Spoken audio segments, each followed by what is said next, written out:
During a time where there was not a whole lot of normalcy, the 2020 boys varsity soccer season was not one that any of us would consider normal either.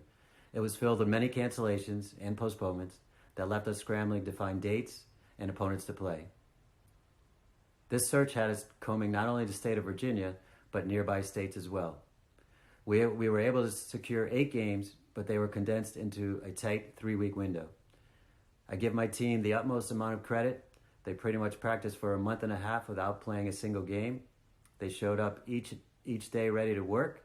They never complained and trained as if we were getting ready to compete each and every day. To provide a sense of competition, we did have a couple of inter-squad scrimmages as a replacement for our lost games.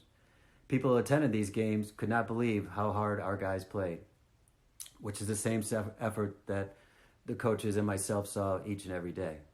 These are just a resilient group of young men who enjoy playing the game, but most importantly, they enjoy one another. We ended up playing 7 games, finished the season with a 4-2-1 record. It probably should be 4-1-1, as the Combine Academy had 5 postgraduates in their starting 11.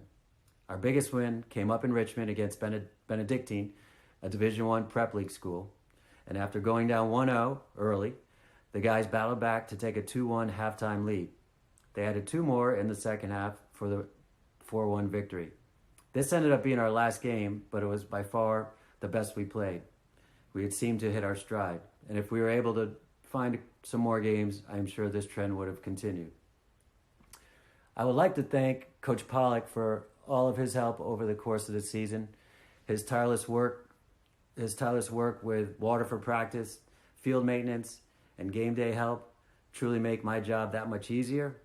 His knowledge of the game and genuine care and compassion for the players continue to be such a valuable asset to the program. I'd also like to thank Ezra Zagarwi. His love and understanding of the game has been such a tremendous help to the players and myself.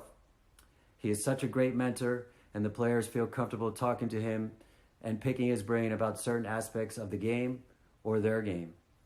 I would like to thank Tracy Schaefer and Blair Trail for all of their help, from getting us up and running, to finding games, to senior night. Thank you so, so much. I would like to thank Mr. and Mrs. Jensen for their unwavering support of the program. I know the seniors especially appreciated the portraits, and it is something that they will always have in their possessions to remember their time with us. I would like to thank the administration for allowing us the opportunity to play. As we look at all of the fall schedules, not many schools were able to do what we were able to do. To be outside, to be with my team was truly a blessing, and I am so very thankful. And finally, I want to thank my seniors. I have so many vivid memories of this group. They won conference championships, they won state championships, they won well over 40 games. They are a gritty group of guys that love to compete. I would truly miss each and every one of them, and I thank them dearly for their effort, commitment, and dedication. While this season was difficult, it would have been even more difficult without the leadership of each and every one of you. Thank you. Our first award goes to a player who joined the team during his sophomore season and has been in the starting 11 since his arrival. He has also been a team captain the past 2 seasons. While not very vocal, he leads by example and expects nothing but the best from his teammates. One can never question the work ethic of this young man. He is at every practice and trains like he plays in games. He was the first one to reach out back in April asking about the season. He wanted to know if we could practice over the summer. He wanted to know if we were going to camp. He wanted to know if I thought we would have games.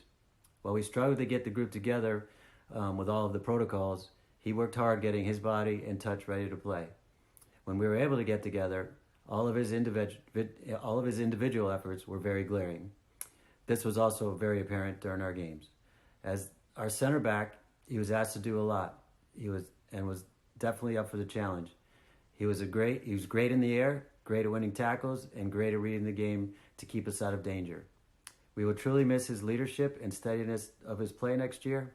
I thank him for all of his efforts and proud to announce David Caldwell as the recipient of this year's Coaches Award.